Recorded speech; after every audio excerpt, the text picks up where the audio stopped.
제가 항상 뭐 이렇게 어느 선교지가 제일 힘들었습니까라고 이렇게 물어보시면 저는 뭐 정말로 고민 없이 얘기를 합니다. 티벳입니다.라고 얘기를 해요. 내가 티벳 선교를 갔을 때요, 이렇게 이제 사역이 끝나고 그렇게 약간 밑에 지역에 그 4,500m 설산에 올라갔습니다. 해발고도 4,500m예요. 그 꼭대기로 올라갔는데 그 케이블카를 타고 이렇게 딱 올라가서 보면 막 사람들이 딱 널브러져 있어요. 고산병 때문에.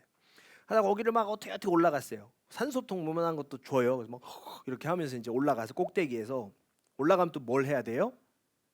기념사진 찍어야죠. 기념사진 막 찍고 있는데 옆에 이제 제가 보기엔 중국 사람 같았어요. 중국인 같은 분들이 이렇게 두 부부 같았는데 사진을 이제 막 둘이 막 이렇게 찍고 있는 거예요. 그래서 또 이제 마음에 이제 긍휼한 마음이 들어서 제가 막 되지도 않는 영어로 물어봤습니다. Do you want to 뭐 picture 막 이렇게 하면서 이제 막 물어봤어요. 그랬더니요, 갑자기 그 사람이 저한테 뭐라 그랬냐면요, 아니요. 제가 중국 사람인 줄 알았던 게 좀 불쾌했나 봐요.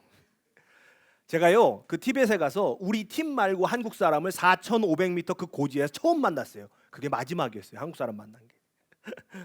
여러분, 우리가 살다 보면 생각해서 말을 건네는데 되려 그 된통 그냥 욕먹을 때가 있습니다. 주로 어떤 때 그렇습니까? 자녀들 관계에서 그런 경우 많죠. 아이들이 힘들어하고 뭐 좀 어려워하고 특히 사춘기 때 막 예민할 때 부모 입장에서는 걱정되니까 한번 얘기를 하잖아요. 격려한다고. 뭐라고 얘기해요? 괜찮아, 힘내, 괜찮아. 그럼 아이들이 뭐라 가죠? 그냥 아무 말도 하지 마. 나도. 거기까지만 하면 되는데 이제 또 못 참고 거기서 이놈의 자식이 엄마가 막 이러면 이제 가정에 큰 불화가 일어나는 거죠. 직장에서도 마찬가지죠. 상사가 좀 걱정이 돼가지고 옆에 가서 이거 이렇게 좀 하시면 어떨까요? 그랬더니 버럭 화를 내면서 내가 모르니? 살다 보면요, 나는 걱정돼서 한 말인데 되려 진짜 욕먹을 때가 있죠. 되려 그냥 혼날 때가 있어요. 오늘 본문을 보면요, 오늘 본문에도 되게 생각해서 얘기한 사람이 등장하는데 아주 그 일 때문에 호되게 혼납니다. 그게 누구냐면 베드로예요. 베드로가 예수님을 생각해서 얘기를 하는데요, 예수님께요 진짜 호되게 호통을 당합니다. 오늘 본문은 어떤 내용이냐면 예수님께서 처음으로 제자들에게 자신이 장로들과 서기관들에게 큰 고난을 당하고 죽임을 당할 것이고 그리고 제3일에 다시 부활하실 것을 말씀하시는 장면이에요. 예수님의 이 말씀을 듣습니다. 그리고 베드로가 주님을 붙잡고 얘기하는 거예요. 주여, 그리 마옵소서. 이 일이 결코 주님께 생기지 않을 것입니다. 사실은요, 베드로가 하는 말은 우리가 좀 그 일반적인 상식에서 이렇게 바라볼 때는 맞는 말 한 거예요. 그러면은 만약에 생각해 보시면 예수님께서 내가 고난 당하고 죽을 거다 이렇게 얘기하시는 옆에 있는 제자가 그러실 것 같아요. 라든가 내지는 좀 안타까운데 그러셔야죠. 지당하신 말씀입니다. 뭐 그렇게 되겠네요. 이러면 우리가 보기엔 어떠냐면요, 완전히 아주 나쁜 놈이에요. 어떻게 제자 된 사람이 저럴 수가 있을까? 어쩌면 베드로의 말은요, 당연한 반응이었을지도 몰라요. 그런데 예수님의 반응이요, 베드로가 생각한 것과 전혀 달랐던 거죠. 주님은 베드로의 말에 정말 불같이 화를 내세요. 그러면서 심지어 그 제자 베드로를 향해서 뭐라고 말씀하시냐면 사탄아 물러가라라고까지 얘기하십니다. 저는 이 장면을 보면서 어떤 생각이 드냐면 주님도 그냥 생각해서 한 말인데 어쩜 저렇게까지 화를 내실까? 베드로 나름은 주님을 생각해서 한 말인데 도대체 어떤 부분이, 무엇이 주님을 이토록 분노하게, 화나게 했을까라는 의문이 드는 겁니다. 여러분, 도대체 베드로가 말한 게 뭐가 문제가 있어서 베드로의 말에 뭐가 그렇게 주님을 화나게 했을까요? 여러분, 베드로가 주님을 붙잡고 말한 것이 이것이에요. 주여, 그리 마옵소서. 여러분, 우리가 이제 우리 한글 성경으로만 보면 이 말이 뭐가 그렇게 문제가 되는지는 사실은 찾기가 좀 어렵습니다. 그런데 바로 이 문장 속에 예수님께서 불같이 화내신 이유가 들어있거든요. 그리 마옵소서라는 이 문장을 헬라어로 보면 헬레오스 소이라는 이 문장이 헬레오스 소이. 이 말의 뜻이 뭐냐면 당신에게 자비가 임하기를 바랍니다라는 뜻이에요. 그러니까 이제 베드로가 한 말이 어떻게 해석이 되냐면 하나님의 자비가 주님에게 임해서 그런 일이 결코 일어나지 않기를 바랍니다라는 뜻이었던 거예요. 그러니까 문제가 바로 여기에 있어요. 지금 베드로가 하나님의 자비를 말합니다. 그러나 이 베드로가 생각하는 하나님의 자비는 너무나 단순하였던 것이에요. 그냥 하나님의 자비가 임해서 당장 예수님이 죽지 않으시기를 바라는 거죠. 이게 베드로가 생각한 하나님의 자비예요. 그러나 진정한 하나님의 자비는 무엇입니까? 베드로의 이런 생각을 넘어서는 거죠. 하나님의 진짜 자비는 예수 그리스도의 죽음을 통해서 온 세상에 구원을 베푸시는 자비, 그것이 하나님의 진정한 자비였어요. 여러분, 만약에요, 그냥 예수님 따라다니던 무리 중에 한 사람이 오늘 하나님의 자비가 있어서 그런 일 일어나지 않기를 바랍니다라고 얘기했다라고 하면 아마 예수님께서 그렇게까지 분노하지 않으셨을 거예요. 그러나 이 말은, 이 자비에 대해서 언급한 이 말은 누가 한 말이에요? 무리가 한 말이 아니에요. 제자가 한 말이에요. 제자 베드로가 한 말이에요. 여러분, 예수님은 자신의 고난과 죽음과 부활에 대해서 모든 사람에게 말하지 않으셨습니다. 오직 제자들에게만 말씀하셨어요. 그러니까 만약에 누구나 다 이 말씀을 다 이해할 수 있다라고 했다면 아마 주님께서 무리들에게 이야기하셨겠죠. 그런데 주님은 이 사실을 누구에게만 말해요? 제자들에게만 말합니다. 왜요? 적어도 제자들은 하나님의 뜻을 이해하겠지. 무리들은 깨달아 알지 못할지라도 제자들은 이 하나님의 크고 놀라우신 그 하나님의 뜻을 깨달아 알 수 있겠지라고 믿으셨기 때문이에요. 그런데 베드로가 또 그 베드로의 반응이 무리들과 전혀 다르지 않았다는 거예요.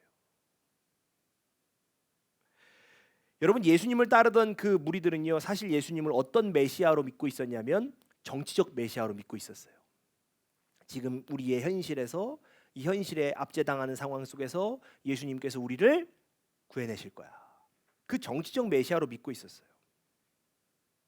그런데 베드로 역시 예수님을 그렇게 보고 있었던 것입니다. 그래서 지금 우리를 살리시고 우리를 구원하셔야 되는 정치적 메시아가 고난을 당한다, 심지어 죽으신다, 그거 안 되는 일인 거예요. 그럼 안 되는 일인 거예요. 왕이 되셔야죠. 주님은 바로 이 사실이 너무나 안타까우면서도 너무나 분노하셨던 거예요. 제자들이 여전히 무리들과 다를 바가 하나도 없었잖아요. 제자들은요, 단순히 예수님을 따르는 무리들과는 달라야 했던 것이죠. 여러분, 주님은 분명히요, 제자들에게 무리들과는 다른 믿음의 수준과 영성을 기대하고 계셨던 것입니다. 여러분, 혹시 그 기독교 서적 중에요, 팬인가 제자인가라는 책을 아시는지 모르겠어요. 이 책은요, 독자들에게 한 가지 질문을 딱 던집니다. 당신은 예수님의 팬입니까? 아니면 제자입니까? 여러분, 여기서 이제 팬은요, 예수님을 쫓아다니던 무리들을 이제 이야기하는 거죠. 이 책에서는 교회 안에 예수님의 팬은 많은데 정작 제자는 적다라고 이야기해요. 그리고 저자는요, 이 팬들 가운데는 굉장히 열성적인 팬들도 분명히 있다고 얘기합니다. 그들은 예수님을 사랑한다고 고백합니다. 눈물을 흘리기도 하고 말씀을 들으면 쉽게 감동도 받습니다. 그러나 저자는 분명히, 그리고 아주 단호하게 이야기합니다. 감정적인 열정이 제자를 만드는 것은 아니다. 여러분, 베드로는 어떤 것에 불과했어요? 여전히 감정적인 무리에 불과했던 거예요. 아주 열정을 가진 무리에 불과했던 거예요.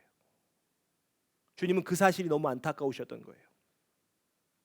여러분, 주님의 분노라는 것은요, 단순한 그 화내심이 아니라 그 안타까움과 걱정이 막 섞여 있는 분노인 거예요. 여러분 이제 십자가의 날은 점점 다가오고 있잖아요. 그런데도 베드로는 여전히 주님께서 이 땅에 오신 그 이유를 제대로 이해하지를 못하고 있었던 것입니다. 그래서 주님은요, 제자들이 참된 제자의 영성을 가진 사람이 될 수 있도록 다시 가르침을 주시는 거예요. 자, 그 가르침이 무엇이냐? 마태복음 16장 24절 말씀이에요. 자, 우리 같이 읽겠습니다. 시작. 이에 예수께서 제자들에게 이르시되 누구든지 나를 따라오려거든 자기를 부인하고 자기 십자가를 지고 나를 따를 것이니라. 아멘. 우리가 이 말씀을 흔히 자기 십자가를 지고 사는 인생, 그러니까 인생에는 자기 십자가 그런 십자가로 생각될 만한 고통 하나쯤은 가지고 살아가야 되는 거 아닌가라는 말씀으로 우리가 좀 쉽게 이해를 합니다. 그런데 오늘 이 말씀이 누구에게 하는 말씀이냐는 거예요. 지금 무리들과 크게 다르지 않았던 제자들에게 예수님이 하시는 말씀이에요. 하나님의 뜻과 계획을 이해하지 못했던 그 얕은 믿음과 영성을 가진 제자들에게 오늘 주시는 말씀이라는 거죠. 여러분 이 사실을 기억하셔야 돼요. 여러분 주님 뭐라고 하셨어요? 먼저 자기를 부인해야 된다. 여러분 오늘 본문의 앞뒤 맥락을 좀 살펴보면 베드로는요 사람 중심의 생각을 하고 있었던 거예요. 사람 중심의 생각. 여러분 그 예수님의 죽음이라는 것은 이거 하나님의 계획이에요. 하나님의 구원 계획입니다.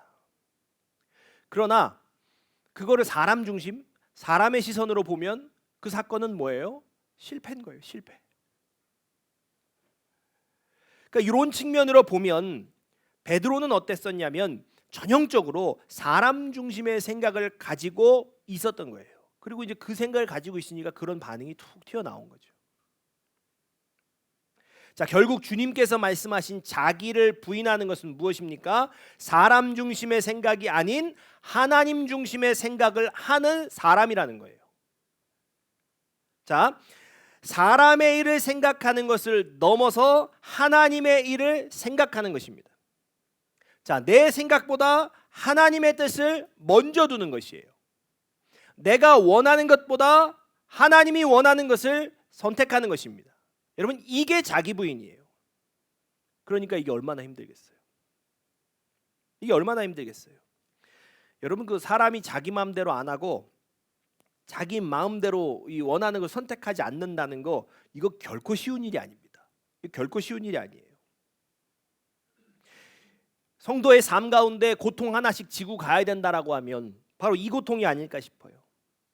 내가 지어야 하는 십자가의 고통이 있다면 바로 이 고통, 내가 원하는 것이 아니라 하나님의 뜻을 찾는 것, 그 내가 원하는 것을 끊고 하나님의 원하심을 찾아가는 고통, 그거 아니겠냐는 거예요. 여러분 성도의 인생에는요 반드시 이 고통이 수반되어야 합니다. 여러분 이 고통을 안고 살아가는 것이 자기 십자가를 지고 사는 것입니다. 여러분의 인생에 이런 고통이 있으십니까? 내가 원하는 것을 내려놓고 하나님이 원하시는 것을 선택하는 고통, 그 고통이 있으십니까? 내 생각 내려놓고 하나님의 뜻을 따르기 위해 씨름하는 그 고통이 있으십니까? 여러분 내 인생에 이런 고통이 있다 그러면요 나는 십자가를 지고 가는 제자의 길을 걷고 있는 삶인 거예요. 그러나 내 인생에 이런 고통이 없다? 여러분 나는 아직 예수를 따르는 무리인 거예요. 무리. 여러분 무리가요 예수님 믿는다고 말할 수 있습니다. 사랑한다고 말할 수 있습니다. 그러나 순종은 없는 거예요. 여전히 사람 중심의 생각을 하고 나를 부인하고 내 십자가를 지는 고통은 겪지 않는 거예요. 문제는요 이 시대의 교회에 제자보다 무리가 많다는 거죠. 그래서 사람 중심의 생각이 교회를 이끌어가고 있는 것입니다. 여러분, 이것이 하나님의 뜻인가? 그것을 묻기보다요, 이것이 사람들이 좋아할 만한 일인가? 그걸 먼저 생각하는 거예요. 사람들이 이걸 하면 납득할까? 사람들이 이해할 만한 것인가? 그걸 먼저 생각합니다. 그러나 우리가 분명히 기억해야 하셔야 될 것이 있는 거예요. 교회는요, 애초부터 어떤 공동체입니까? 사람의 생각으로는 납득할 수 없는 공동체예요. 왜요? 부활의 신비 위에 세워진 공동체이기 때문이에요. 십자가에서 죽은 사람이 다시 살아났다. 여러분, 이게 사람의 이성으로 뭘 어떻게 이해하고 설명하고 납득시킬 수 있는 일입니까? 그럼에도 불구하고 교회는요, 바로 그 십자가와 부활의 신비 위에 뿌리내린 공동체잖아요.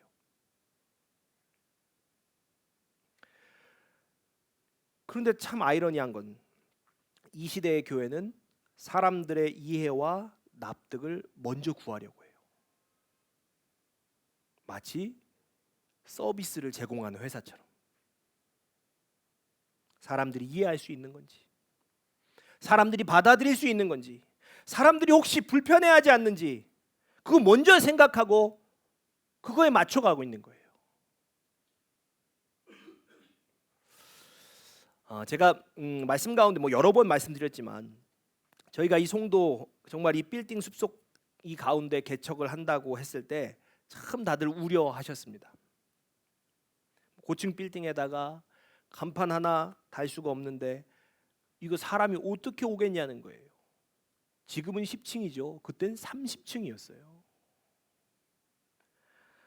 그런데 놀랍게도요, 사람들이 간판이 하나 없는 정말 이 빌딩 숲속에 세워진 교회를 찾아오기 시작했습니다. 30층에서 11층으로 내려왔어요. 많이 내려왔죠. 또 11층에서 10층으로 내려왔어요. 계속 공간을 넓혀오면서도요, 왜 다른 데로 안 가고 여기 계속 있냐고 정말 이해하지 못하겠다고 말하는 사람들이 많았습니다.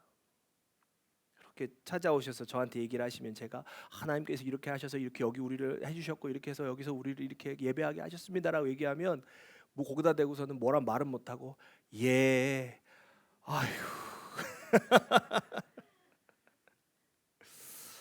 여러분, 그러나 여러분, 다시 한번 이야기하지만요, 교회는요, 원래부터 사람의 이해와 납득이 위해 세워진 공동체가 아니라는 거예요. 아니라는 거예요. 교회는요, 인간의 시선으로는 납득하고 이해할 수 없는 하나님의 구원 계획 이외에 세워진 공동체인 것이에요. 그래서 사람들이 이해하지 못해도요, 혹 사람들이 납득하지 못해도요, 그것이 하나님의 뜻이다. 그러면 교회는 순종해야 하는 것입니다. 그것이 바로 교회의 역할이에요. 여러분, 그게 교회의 역할이에요. 여러분, 교회는요, 세상을 세상 사람들을 납득시키고 이해시키는 공동체가 아니에요. 도리어 세상이 교회를 보면서 결국 하나님을 인정할 수밖에 없게 되는 공동체여야 하는 것입니다. 그러려면 어떻게 해야 됩니까? 교회 안에 무리가 아니라 제자가 더 많이 세워져야 되는 거예요. 사람 중심에 생각하는 무리 말고요, 자기 십자가가 없이 살아가는 무리 말고요, 자기를 부인하며 자기 십자가를 지고 하나님 중심의 생각을 하는 제자가 교회에는 필요한 거예요. 여러분, 교회에 10,000명이 모여도 그 대부분 다 무리다. 그러면 교회는요, 결국 그 세상 사람들을 설득하고 납득시키기에 그냥 바쁜 공동체가 될 수밖에 없어요. 목회자는요, 복음을 전하는 것보다 얼굴 알리고 유명해지고 그거 더 중요하게 생각하게 되는 거예요. 그럼 성도들은 어떻습니까? 교회가 막 유명해지는 걸 자랑스러워하는 거죠. 그렇게 목회자와 성도들이 동시에 다 함께 그냥 제자가 되는 일에는요, 관심을 잃어버리는 것입니다. 그냥 어느새 함께요 무리가 되어가는 거예요. 유명하고 큰 무리가 되어가는 거예요. 여러분, 그러나 진정한 제자들의 교회는 다른 길을 갑니다. 다른 길 가야 하는 거예요. 제자들의 교회는요, 내가 원하는 것을 내려놓고 하나님이 원하는 것을 선택하는 고통을 함께 짊어지는 공동체인 것입니다. 내 생각 내려놓고요, 하나님의 뜻을 따르기 위해서 함께 씨름하는 공동체, 그게 진짜 교회인 거예요. 여러분, 그 길 쉽지 않습니다. 쉽지 않습니다. 때로는 이해가 안 돼요. 사람의 눈에요, 대단히 어리석어 보일 수도 있어요. 그러나 그렇게 자기를 부인하고 십자가를 진 곳에서 하나님의 열매가 맺히기 시작하는 것입니다. 그 사람의 눈에 보기에 정말로 어리석어 보였던 십자가, 사람의 눈에 보기에 대단히 어리석었던 그 제자들, 그들이 맺은 열매는요, 교회를 교회되게 하고 결국 세상이 하나님을 인정할 수밖에 없게 하는 공동체가 되는 거예요.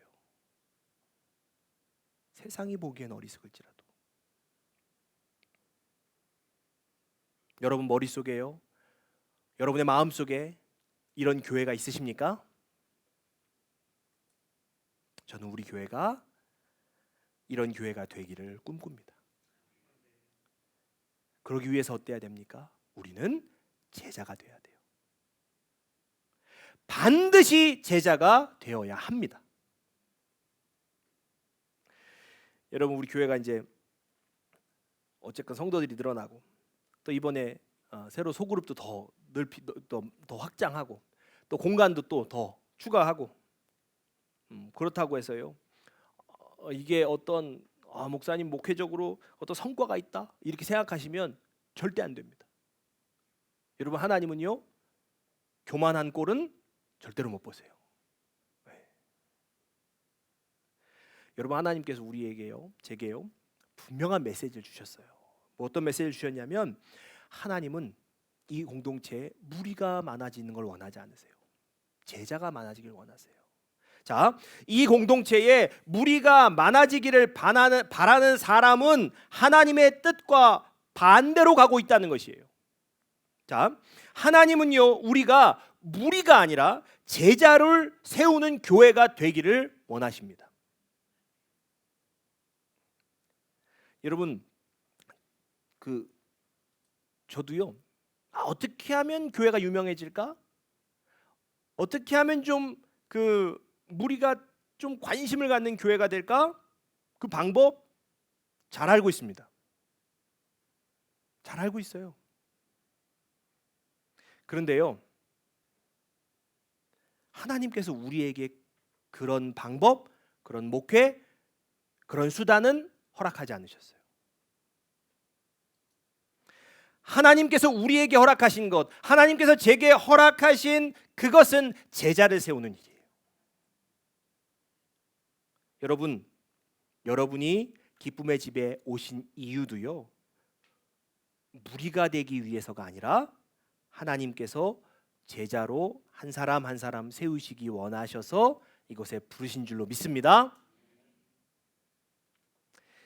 뭐 교회가 성장하면 목사만 신나고 좋을까요? 아니더라고요. 제가 가만히 보니까 이렇게 우리 교회 성도님들이 새로 오실 때마다요, 저만 기뻐하는 게 아니에요. 저는 오히려 좀 티날까봐 자제하는데, 와, 얼마나 우리 교회 성도님들이 좋아하시는지 몰라요. 한 번은 보니까 우리가 지금 자리가 점점 모자라잖아요. 그러니까 예배 끝나고 나서 막 열띤 토론이 있는 거예요.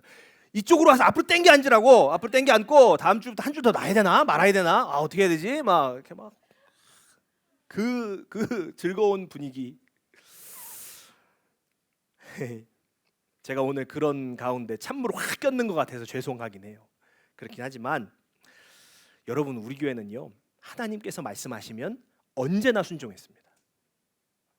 여러분, 우리는 하나님 말씀하시면 언제나 그랬듯이 순종한 교회입니다. 여러분도 언제나 그 말씀에 순종하셨어요. 여러분, 하나님께서 우리에게요 또 하나의 과제를 주시는 거예요. 이제 그 과제를 주시는 거예요. 그 과제가 뭡니까? 무리가 아니라 제자가 되라는 거예요. 무리가 아니라 제자가 되라고요. 여러분, 제자가 된다는 것은 무엇이에요? 앞에서 말한 것처럼요, 무리와는 다른 깊은 믿음과 영성을 갖는 것입니다. 사람 중심의 생각 버리고 내가 원하는 건 내려놓고 하나님이 원하시는 것을 선택하는 고통을 여러분 겪으셔야 돼요. 내 생각 내려놓고 하나님의 뜻을 따르기 위해서 여러분 씨름하셔야 돼요. 여러분, 이 치열한 나와의 싸움, 이것이 제자가 되는 지름길입니다. 여러분, 이 치열한 과정 속에서 우리의 믿음과 영성은 깊어가는 거예요. 여러분, 이 싸움에 함께 하시겠습니까? 나를 부인하고 나의 십자가를 지고 여러분 주님을 따르시겠습니까? 여러분, 우리 기쁨의 집이요 정말 제자로 가득 채워지는 공동체가 되기를 주의 이름으로 축복합니다. 아멘. 우리가 찬양하고 기도하겠습니다.